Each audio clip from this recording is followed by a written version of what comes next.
Hey, Coach Tyler here. We have your bench dip. Regardless of what you've seen, probably quite a few people on social media bashing this movement as one that's not good for your shoulders.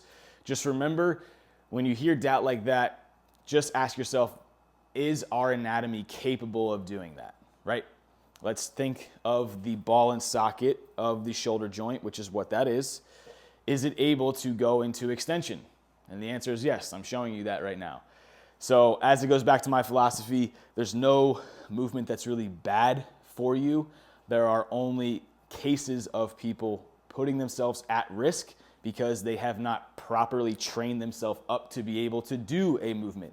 So the bench dip, start seated, take a good grip on the edge of the bench. Having your fingers off will be a better place to start. It's way too demanding to start if you have all your fingers on, because then your wrist is also going to be challenged and possibly limit how far you go down.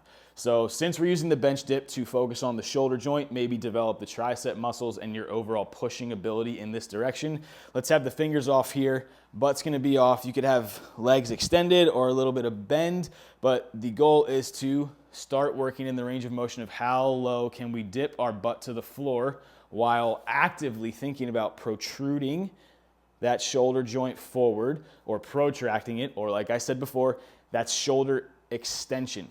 So yeah, it's gonna feel like a huge stretch for those of us that have not been doing this regularly. You can walk the feet out to make it a little bit more accessible for getting deeper, but that overall is your bench dip. Remember to come up all the way to an extended position, add a little tricep contraction if developing the tricep muscles is a big goal of yours, and that's your bench dip.